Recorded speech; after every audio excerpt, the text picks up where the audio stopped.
Hermanos, es un placer saludarlos y mayor es el gozo al encontrarnos en la verdadera comunión sin importar la distancia.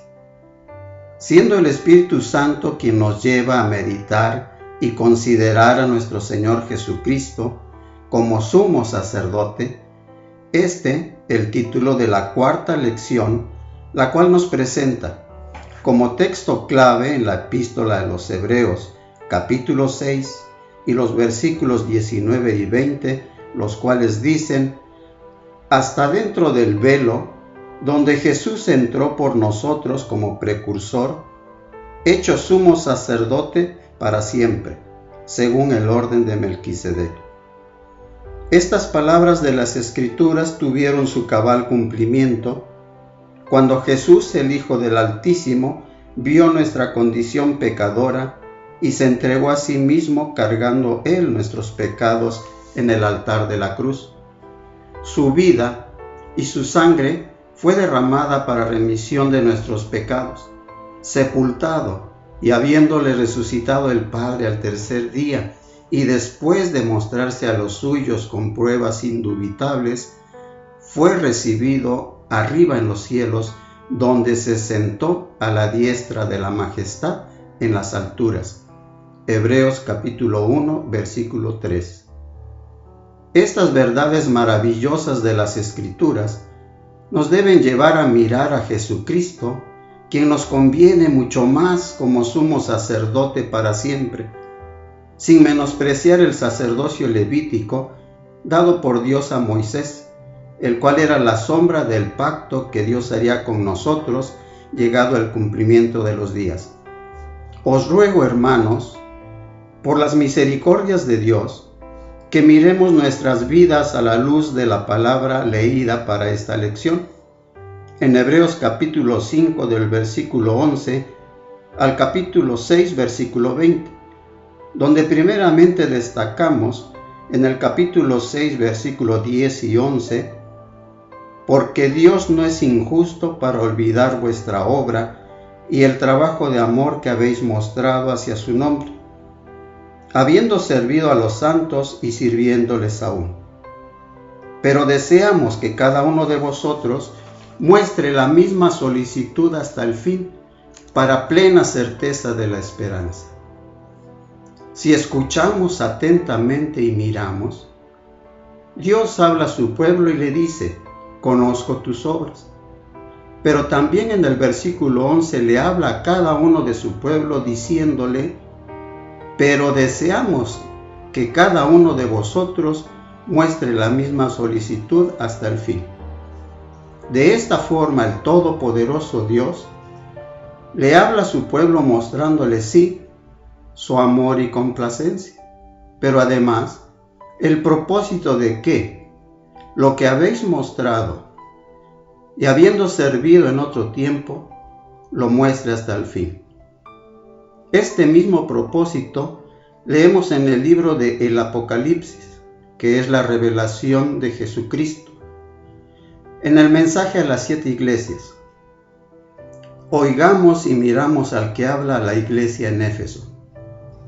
El que tiene las 7 estrellas en su diestra, el que anda en medio de los 7 candeleros de oro, dice esto: yo conozco tus obras y tu arduo trabajo y paciencia, y has trabajado arduamente por amor de mi nombre, y no has desmayado. Pero tengo contra ti que has dejado tu primer amor.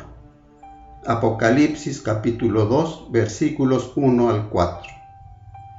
Por el tiempo tan corto, solo extraje palabras que nos muestran que el Dios de Abraham, Isaac y de Jacob es el Dios de nuestra salvación, que en esta epístola a los Hebreos, capítulo 2, versículo 1, nos describe negligentes en oír acerca de nuestra salvación. El capítulo 5, versículo 13, inexpertos en la palabra de justicia.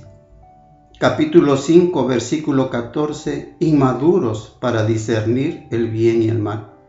Capítulo 6, versículo 12, perezosos. Y si esto está en las Sagradas Escrituras, Las mismas nos advierten en esta misma epístola, capítulo 12, versículo 25. Mirad que no desechéis al que habla, porque si no escaparon aquellos que desecharon al que les amonestaba en la tierra, mucho menos nosotros, si desechamos al que nos amonesta desde los cielos. Sí, mis hermanos, el que nos amonesta desde los cielos es Jesús Nazareno, Hijo del Altísimo, en quien Dios ha puesto en sus manos todo el poder. Nuestro sumo sacerdote en lo que a Dios se refiere, cuyo ministerio y propósito, entre otros, es lo que leemos en Hebreos capítulo 6, versículos 1 al 3. Por tanto, dejando ya los rudimentos de la doctrina de Cristo, vamos adelante a la perfección, y esto haremos si Dios en verdad lo permite. Subrayemos la última frase, y esto haremos si Dios en verdad lo permite, para no recaer, como más adelante en los versículos 4 al 6 de este mismo capítulo, que a la letra dice: porque es imposible que los que una vez fueron iluminados y gustaron del don celestial y fueron hechos partícipes del Espíritu Santo, y asimismo gustaron de la buena palabra de Dios y los poderes del siglo venidero, y recayeron, sean otra vez renovados para arrepentimiento, crucificando de nuevo para sí mismos al Hijo de Dios y exponiéndole a vituperio. Dura es esta palabra. ¿Quién la puede oír? Juan capítulo 6, versículo 60. Esto dijeron sus discípulos en el contexto de lo dicho por el Señor Jesús con respecto a la vida eterna en Juan capítulo 6, versículos 53 y 54. Jesús les dijo: de cierto os digo, si no coméis la carne del Hijo del Hombre y bebéis su sangre, no tenéis vida en vosotros. El que come mi carne y bebe mi sangre, tiene vida eterna, y yo le resucitaré en el día postrero. Este es el alimento sólido, refiriéndome a la palabra de Dios, del cual leemos en Hebreos capítulo 5 y versículo 12. Aún los discípulos del Señor Jesucristo, como niños, no entendían, y muchos de los que le seguían se apartaron. Imitemos la fe de Simón Pedro, que respondió: Señor, ¿a quién iremos? Tú tienes palabras de vida eterna, y nosotros hemos creído y conocemos que tú eres el Cristo, el Hijo del Dios viviente. Juan capítulo 6, versículos 68 y 69. La fe depositada en Jesucristo más tarde daría fruto, y las obras que hicieron los apóstoles asombraron a todos, y fueron confirmadas sus palabras con milagros, y el Señor añadía miles a su iglesia. Hermanos, de todo lo que el Espíritu Santo ha puesto delante de nosotros en esta lección, destacaría 3 puntos. Primero, Jesús de Nazaret, el Cristo crucificado, está sentado a la diestra de la majestad en las alturas. Segundo, nuestro Señor Jesucristo, como sumo sacerdote para siempre en lo que a Dios se refiere, ministra para que su iglesia crezca, desarrolle y perfeccione.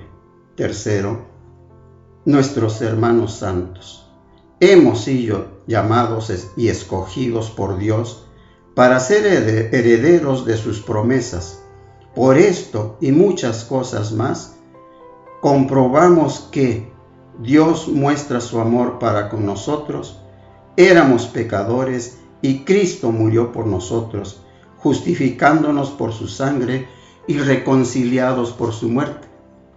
Pero ahora mucho más por su vida seremos salvos. Romanos capítulo 5, versículos 8 al 10. Consideremos que esta salvación nuestra asegura también la muerte eterna de muchos. En estos últimos días estamos viendo la mano y el poder de Dios Miles están muriendo sin Cristo en sus corazones. Su iglesia está siendo disciplinada por Dios y atacada por Satanás.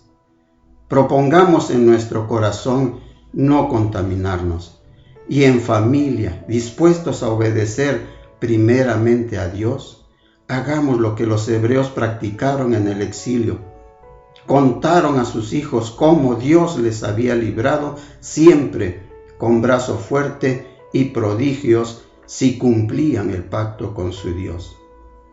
Que estas maquinaciones de Satanás no debiliten la iglesia de Cristo. Ejercitemos nuestros sentidos en el discernimiento del bien y del mal. Hebreos capítulo 5, versículo 14. Pero también persistamos en lo que hemos aprendido, sabiendo de quién lo hemos aprendido, esto es, las Escrituras inspiradas por Dios, a fin de que como hombres de Dios seamos perfectos, enteramente preparados para toda buena obra. 2 Timoteo, capítulo 3, versículos 14 al 17. Oremos sin cesar unos por otros, para que el Dios de toda misericordia nos haga estar firmes, perfectos y completos en todo lo que Dios quiere. En el nombre de nuestro Señor Jesucristo. Amén.